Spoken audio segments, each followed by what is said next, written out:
Assalamualaikum warahmatullahi wabarakatuh. Apa kabar anak-anak? Jumpa lagi dengan Pak Sigit. Mata pelajaran PS PTKR. Kali ini kita akan membahas tentang perawatan sistem rem konvensional pada kendaraan ringan. Tentunya sebelum kita bahas lebih jauh, anak-anak sekalian pastinya lebih tahu ya, sejak kecil naik sepeda ya. Tentunya kalau anak kecil tuh naik sepeda mesti banter-banter ya, keselamatan kerja diabaikan. Tapi ketika sudah mulai dewasa, naik motor ya, udah paham, oh ya bahaya banda ini naik motor kencang-kencang ya. Tentunya di sini fungsi rem akan lebih terasa. Nah, itu. Kali ini kita akan membahas tentang rem atau brake system ya. Rem itu fungsinya yang sederhana adalah untuk menghentikan laju kendaraan. Itu yang sederhana. Nah, tapi ini sangat berkembang ya, masing-masing orang itu mempunyai persepsi sendiri-sendiri ya. Ada yang mengatakan rem itu untuk mengurangi kecepatan, bisa ya, sebagai alat pengaman, bisa sebagai alat menjamin artinya rasa nyaman saat berkendara, bisa. Atau rem ini digunakan untuk saat kondisi jalan yang menurun. Itu tentunya nanti kalau jalan menurun bisa menggunakan handrail ya, untuk berhenti pada jalan yang menurun ya. Intinya rem ini fungsinya untuk mengurangi kecepatan dan menghentikan kendaraan, akan terasa lebih aman dan nyaman saat berkendaraan. Komponen-komponen dari rem yaitu ada pedal rem. Nah, ini yang berhubungan langsung dengan manusia atau pengendara, pedal rem ya. Pedal rem, terus selanjutnya ke booster rem atau brake booster. Nah, brake booster ini fungsinya nanti melipat gandakan tekanan dari pedal rem. Tadi lipat gandakan, nanti pada master silinder akan menekan minyak rem. Nah, minyak rem nanti akan mengalir menuju ke katup pembagi atau istilahnya proporsional valve. Di proporsional valve nanti tekanan minyak rem akan dibagi ke roda depan dan roda belakang. Proporsional valve atau katup pembagi. Nah, selanjutnya yaitu rem depan. Rem depan itu biasanya menggunakan rotor atau disc, atau yang mengatakan disc brake ya, disc brake. Dan roda belakang itu menggunakan tromol atau drum brake. Dan yang terakhir adalah rem parkir. Nah, rem parkir ini tadi khususnya untuk menghentikan kendaraan. Di menghentikan kendaraan akan berhenti baik parkir maupun saat jalan yang menurun. Prinsip dari rem yaitu merubah energi gerak menjadi energi panas. Umumnya rem bekerja disebabkan oleh adanya sistem gabungan penekanan melawan sistem gerak putar. Ya, yang menekan nanti adalah kampas, ya, yang berputar adalah tromol atau rotor. Jadi gabungan antara penekan melawan sistem gerak putar.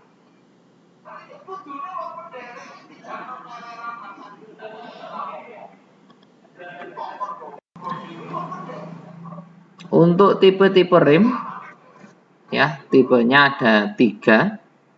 Itu rem kaki, foot brake, dioperasikannya menggunakan kaki, atau untuk ngontrol kecepatannya menggunakan kaki atau menghentikan kendaraan. Yang kedua, rem parkir, untuk menahan kendaraan supaya tidak mudah bergerak saat parkir. Nah, ini biasanya menggunakan tangan untuk mengaktifkannya. Rem parkir. Perlu diingat, rem parkir ini kalau nanti kunci kontak on, di dashboard nanti indikatornya yaitu ada tanda seru yang menyala. Ya, jadi jangan sampai ketika kendaraan melaju atau berjalan, rem parkirnya ini aktif. Nah, ini biasanya kalau pemula atau seorang yang mempunyai kendaraan baru itu biasanya kurang perhatikan ini disc brake ini, rem parkir ini, ya.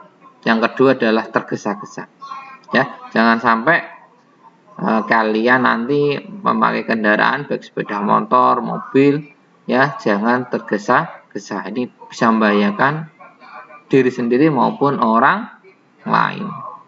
Yang terakhir adalah rem tambahan.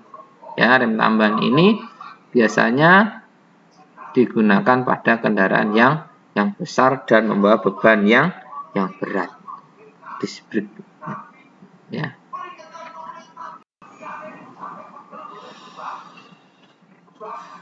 Di rem kaki, nah, itu dibedakan menjadi 2. Ya, itu ada rem hidrolis. Nah, ini menggunakan minyak rem dan pneumatis. Pneumatis ini menggunakan angin bertekanan. Nah, umumnya yang kendaraan yang ada itu menggunakan rem dengan hidrolis. Jadi yang dinamakan hidrolis itu media transfer tenaga menggunakan minyak. Kalau pneumatik, media transfer tenaga menggunakan angin bertekanan. Dan ini konstruksinya lebih rumit karena nanti menggunakan kompres. Prinsip dari rem itu berdasarkan hukum Pascal, di mana tekanan zat cair akan diteruskan ke segala arah dengan tekanan yang sama besar.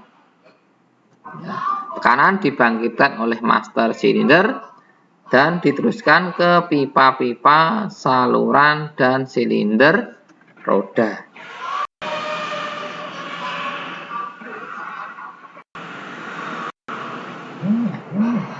Yang berikutnya kita bahas rem tromol, ya. Rem tromol itu sepatu remnya menggunakan bahan dari baja. Nah, sedangkan kampas remnya menggunakan bahan dari fiber, metalik dan plastik. Nah, cara pemasangannya itu dengan cara dikeling atau dilem. Tapi pada umumnya apabila kampas remnya sudah habis, ya kita beli di toko spare part, gitu aja. Jangan lupa kalau membeli, pilihlah yang asli. Berikutnya tadi ada sepatu rem, itu ada tromol atau drum. Ya, ini bentuknya bulat, melingkar ya bentuknya. Nah, ini untuk tromol harus mampu menahan panas dengan suhu 200 sampai 300 derajat Celcius. Jadi sangat panas sekali. Ada rem tromol baja. Nah, yang perlu diperhatikan nanti saat melakukan perawatan pada rem tromol, yaitu dalam mengukur celah antara kampas rem dengan tromol. Ini jangan sampai nanti celahnya terlalu sempit dan terlalu longgar. Jadi punya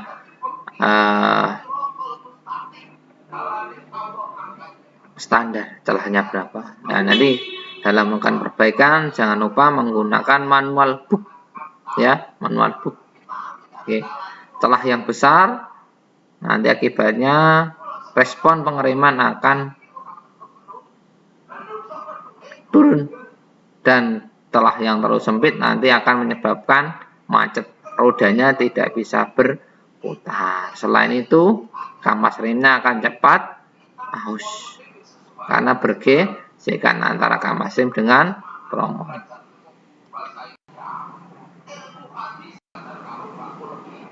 Itu tadi untuk rem tromol. Berikutnya yaitu rem cakram. Rem cakram itu biasanya letaknya di depan, ya, roda depan.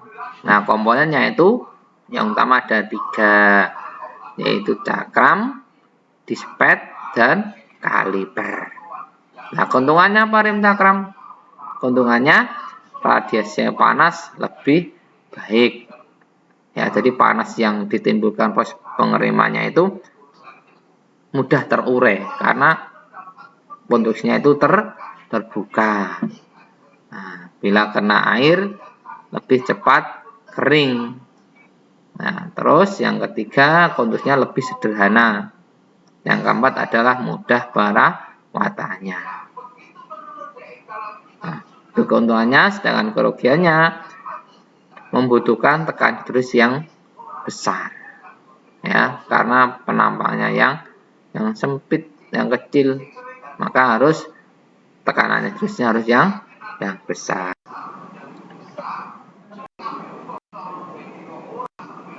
Nah, untuk kampas rem, ini terbuat dari fiber, metalik fiber dan serbuk besi yang dinamakan semi metalik dispet.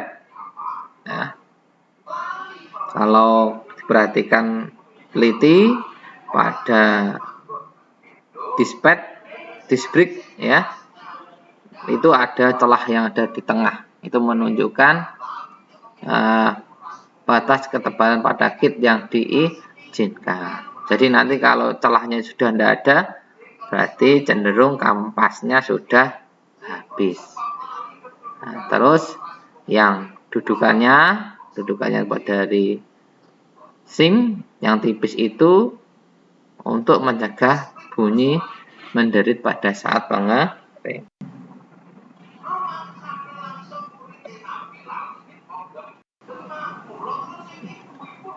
Nah, untuk tipe-tipe rem parkir ada 3, yaitu lever tipe, biasanya digunakan pada kendaraan penumpang dan kendaraan komersil.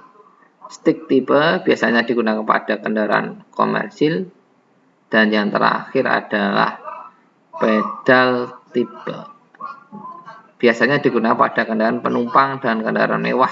Cara membebaskannya menggunakan pedal. Yang umum adalah menggunakan level tipe. Ini yang sering dijumpai.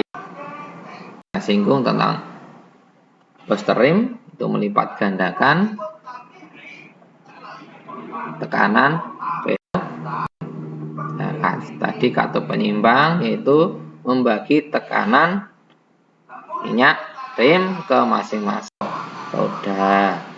Nah, terus berikutnya sedikit saya singgung tentang dalam melakukan pemeriksaan rim, ya. Yang pertama, kendaraan itu harus ditaruh pada lemnya, ditempatkan pada lemnya. Yang kedua, roda harus diganjal, ya, biar tidak jalan bebas. Ketiga, buka pintu, ya, yang dekat kemudi itu sebelah kanan kemudi. Berikutnya, masang fender cover untuk melindungi komponen kendaraan yang sering berhubungan dengan mekanis biar tidak kotor dan tidak rusak, ya. Nah, terus yang terakhir adalah gunakan peralatan keselamatan. Salah satu contohnya menggunakan masker karena nanti ada debu dan kotoran yang muncul biar tidak menimbulkan batuk, sesak nafas dan sebagainya, ya. Menggunakan topi safety, menggunakan sepatu safety, ya. Kalau mungkin ada kunci atau alat yang jatuh mengenai kaki kita selamat. Oke, berikutnya di pemeriksaan pada rem cakram yaitu ketebalan rotor atau piringan. Nanti menggunakan mikrometer. Mikrometer itu ketebalannya adalah 0,01 mm. Ya, tentunya kalian sudah dijelaskan di kelas 1, kelas 2 tinggal actionnya saja, ya. Nggak usah mengulang-ulang. Ya, ngulang-ulang kelamaan nanti. Ya. Oke, 0,01, ya. Jadi nanti angka di depan koma itu boleh dari angka di atas garis. Nah, angka di belakang koma itu diperoleh dari angka di bawah garis dan di samping garis. Seperti itu. Ya, dilihat standarnya. Ya, kalau standarnya di bawahnya hasil pengukuran, ya hasilnya baik atau jelek, ya, standar dan limit sama hasil pengukuran. Kalau di bawah limit berarti jelek, berarti harus diganti itu kalau bengkel resmi. Nah, yang kedua adalah memeriksa run out menggunakan menggunakan dial indikator. Hati-hati dalam masang dial indikator, ya, harus tegak lurus, tidak boleh miring, ya. Nah, belum dilakukan pemeriksaan harus dibersihkan dulu rotornya, diresiki pakai majun, ya, pakai majun, ya. Nah, nanti dari hasil pemeriksaan tersebut dilihat standarnya, ya, kolengannya maksimal berapa. Kalau melebihi batas maksimal ya harus diganti, seperti itu. Yang ketiga, memeriksa ketebalan ped. Balan ped tadi sudah kita singgung kaitan dengan garis, ya, garis yang kelihatan di tengah ped itu ada potongan yang melintang.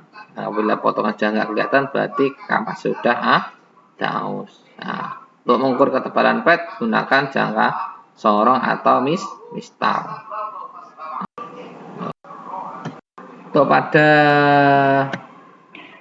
rem tromol maupun rem cakram yang perlu diperiksa lagi adalah memeriksa minyak rim, ketinggian minyak rim dari kualitas dan kuantitas. Kalau kualitas itu dari jernih atau keruh.